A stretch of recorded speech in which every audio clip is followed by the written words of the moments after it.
Olá, mais uma vez, bem-vindos a um perfeito cavalheiro do canal Lifestyle em português. Hoje vamos ter um programa um bocadinho diferente do normal.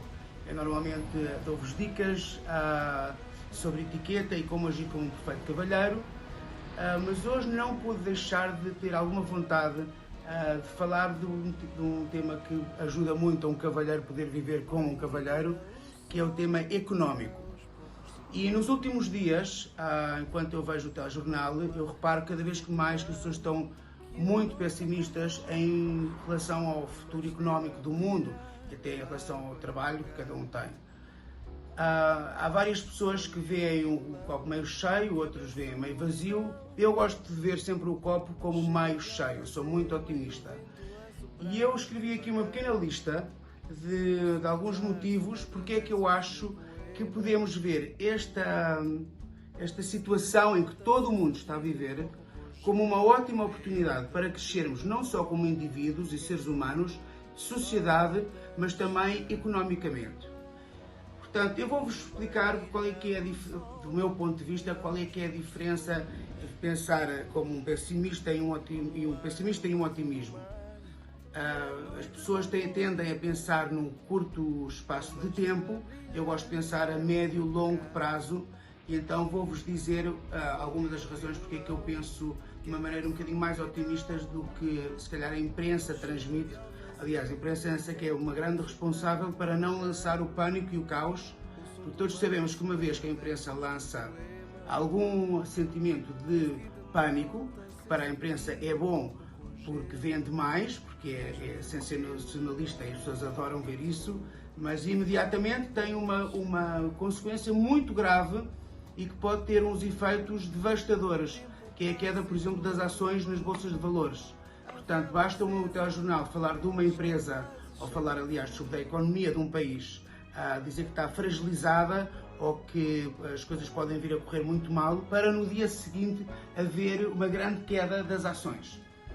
Portanto, nós não nos podemos esquecer que, a partir de agora, as empresas têm um grande desafio à frente e, portanto, é isto que eu acho, na minha humilde opinião.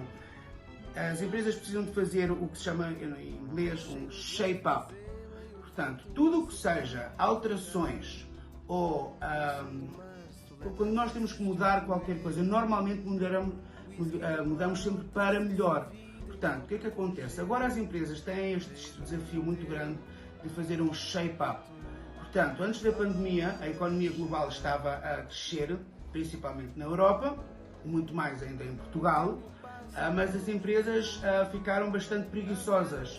Aliás, basta ver, por exemplo, na crise de 29, até 1929, o mundo estava a viver um boom económico gigante e depois em 29 houve o crash, o que levou milhões de pessoas a matarem-se, a perderem o seu dinheiro, o seu trabalho. E a partir de 29 começou a haver um grande boom, quase tão parecido com uma revolução industrial que houve no século XIX. Portanto, agora este desafio das empresas fazerem um shape-up vai-lhes obrigar a serem muito mais dinâmicas. Portanto, logo aí temos um exemplo perfeito que é que se calhar o futuro, depois do Covid, vai ser muito mais próspero daquilo que imaginamos. Porque as empresas, como vão ser obrigadas a ter quase como se fosse um despertador para a vida, vão ter que melhorar ou aperfeiçoar ou aumentarem as suas capacidades de resposta perante as necessidades do público. Vamos começar por uma coisa que as empresas vão ter que melhorar já, que é o aceleramento do sistema informático. O sistema informático tem tido uma procura cada vez mais elevada, o mundo informático, digital, etc. Agora que as pessoas têm medo de estar em contacto umas com as outras, nós vamos viver muito mais em função do sistema informático. Portanto, na minha opinião, acho que agora as empresas, como vão ter que apostar pelo home office também, o sistema informático vai ter que ser muito mais rápido. Porque na Europa nós temos, por exemplo, a internet que funciona muito bem, mas ainda existem milhares de países pelo mundo fora que o acesso à internet é muito limitado. Portanto, aqui estamos a ver um caso perfeito de que todas as empresas, por exemplo, na América do Sul ou em África, vão ter que ter uma performance cibernáutica muito além do que tem hoje em dia. Uma causa que me preocupa desde muito jovem e cada vez preocupa-me mais é o meio ambiente. E eu acho que depois desta pandemia que estamos a viver, as pessoas não só ficaram mais ligadas à família e aos amigos, como também ficaram mais conscientes do vulnerável que é a nossa saúde e a necessidade de vivermos num meio ambiente que nos proporcione uma boa qualidade de vida. Portanto, temos aí outro desafio para as empresas e para nós como sociedade também. Pelo menos o mundo em que eu vivo, as pessoas que estão à minha volta preocupam-se muito mais com o meio ambiente. Portanto, se nós dávamos importância ao meio ambiente, agora vamos dar muito mais importância a esse órgão que é tão importante para o mundo. Principalmente encontrar fontes de lucro com energias alternativas. Antigamente era só o petróleo, não é? Portanto, há alguns países que optaram por energias alternativas, como Portugal e Espanha, que é um exemplo por acaso que eu me orgulho muito, mas tanto os Estados Unidos, aliás, todos os grandes consumidores de energia agora estão muito preocupados em investir no mundo das energias renováveis, porque sabem que o petróleo mais tarde ou mais cedo vai acabar e polui muito, para não falar então das outras fontes de energia que ainda são mais poluentes que o petróleo. Temos também, para quem precisa, pessoas particulares ou empresas, a partir de agora, de certeza que vai haver um aceleramento de resposta em relação ao crédito, por exemplo.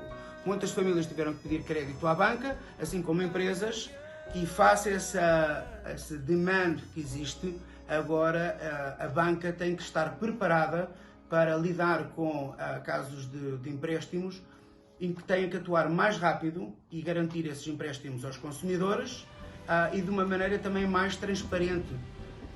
Também é importante frisar, por exemplo, a partir de agora, como os Estados, os governos precisam muito mais do dinheiro para ter um bom sistema de saúde, então isso vai ter uma consequência, que nós vamos ter uma fiscalização muito mais acentuada, ou pelo menos muito mais rigorosa, nos contribuintes. Portanto, a fuga ao fisco a partir de agora vai ser de certeza muito mais difícil, porque os governos precisam ter garantido o sistema de saúde de cada país. Então agora nós também vamos começar a identificar e a priorizar a necessidade do público. Talvez essa questão eu escrevi aqui, mas eu não tenho 100% a certeza. Mas dado que nós agora como nós não podemos estar com a família ou com os amigos durante 3 ou 4 meses, nós agora se calhar vamos dar muito mais prioridade à vida social, ou pelo menos à vida familiar. E como tal, vamos ter que encontrar lucro a partir da humanidade. E, portanto, não encontrar tanto lucro através do consumismo, que tanta poluição faz, tanto stress nos causa, mas se calhar concentrar mais as nossas energias e o nosso talento para encontrar lucro que permita às pessoas viverem umas com as outras e não ter esta necessidade tão forte do consumismo. Temos também o facto de que as empresas, desde que houve este drama do Covid-19, as empresas tiveram que atuar muito rápido para sobreviverem. Portanto, a partir de agora as empresas vão ter que, ou pelo menos ficaram mais habituadas a lidar com situações de calamidade, por exemplo, como esta que nós vivemos, com muito mais rapidez e eficácia, que era uma coisa que até ao dia de hoje as empresas não estavam preparadas. Portanto, a partir de agora, acho que, pelo menos nesse aspecto, nós podemos ter o descanso de saber que temos sempre um plano B. As últimas 2 questões, são as 2 últimas que eu apontei aqui, mas talvez sejam as mais importantes. É que a partir de agora nós vamos precisar todos, o mundo inteiro vai apostar mais por políticos humanos, porque não só houve agora o caso da pandemia, como também tivemos o caso de racismo nos Estados Unidos, que se alastrou por todo o mundo. A nova geração não admite racismo, não admite corrupção, cada vez é menos aceito. Portanto, a partir de agora, os políticos vão ser mais humanos, vão estar mais perto dos voters, como é que se diz? Votantes. Portanto, vão ter que ter uma atitude muito mais humana, muito mais prática e concisa. E depois, o que nós nos temos que perguntar a nós mesmos, não só as empresas têm que se perguntar o que é que os consumidores precisam, como nós também, como indivíduos, temos que nos perguntar mesmo quem é que nós somos e o que é que nós precisamos de ter para ser felizes.